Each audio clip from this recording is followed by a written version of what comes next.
Well, Uttar Pradesh is all set for global collaborations and investments. Shri Manoj Kumar Singh, Chief Secretary of Uttar Pradesh, talked in an exclusive interview with the Managing Editor and Chief Business Officer of Times Network, Mihir Bhatt. Take a look. Davos में एक चीज देखने को मिलती है, जैसे उत्तर प्रदेश की अगर हम बात करें, एक तरफ जो इंफ्रास्ट्रक्चर है उस पर काफी काम हो रहा है, तो जो बुनियादी सुविधाएं हैं उसके सुधारने में काफी ज्यादा मेहनत और निवेश दोनों ही जा रहा है उत्तर प्रदेश में। दावोस जैसी जगह पे ये होता है कि उन परंपरागत कंपनियों के साथ साथ अब जो न्यू एज कंपनीज होती हैं, चाहे वो आईटी, एआई, ब्लॉकचेन, इन सब टेक्नोलॉजी से जुड़ी भी ग्लोबल कंपनीज के साथ आप रूबरू हो सकते हैं। तो उनसे किस तरह का रिस्पॉन्स मिल रहा है? ये एक बहुत ही स्टैब्लिश प्रैक्टिस है और सोच भी है हमारी कि एग्रीकल्चर से हम लोग मैन्युफैक्चरिंग में जाते हैं, फिर सर्विसेज में जाते हैं। पूरी दुनिया ने ऐसा ही किया जो आज की तारीख में विकसित है।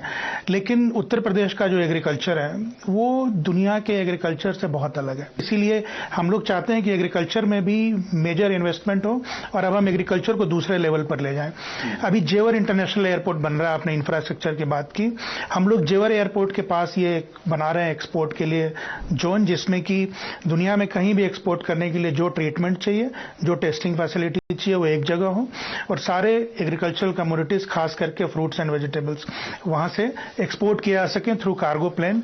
अब दूसरी बात इंफ्रास्ट्रक्चर की है।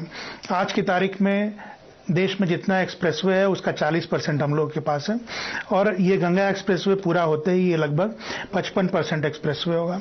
अभी नए एक्सप्रेसवे भी उनकी नींव पड़ने वाली है, कुछ दिनों में आप खबर सुनेंगे इसके बारे में। तो एयर कनेक्टिविटी, रोडवेज के लिए एक्सप्रेसवे और इस तरह से हर इंफ्रास्ट्रक्चर के सेक्टर में काफी मेजर इन्वेस्टमेंट किए जा रहे हैं। मैन्युफैक्चरिंग के लिए काफी बड़े पैमाने पर काम हो रहा है और उत्तर प्रदेश एक ऐसा स्टेट है जिसने एक एक्सक्लूसिव पॉलिसी बनाई है फॉरेन डायरेक्ट इन्वेस्टमेंट के लिए और फॉर्च्यून 500 कंपनीज के लिए। यूपी में लैंड कम है, एग्रीकल्चरली प्रोडक्टिव है, इसीलिए महंगा है। बाकी कई जगह बहुत सस्ते में लोगों को जमीन मिल जाती है इंडस्ट्री लगाने के लिए। तो हम लोगों ने एफडीआई और फॉर्च्यून 500 में कंपनीज को 75% सब्सिडी पर लैंड देने के लिए ये एक पॉलिसी बनाई है।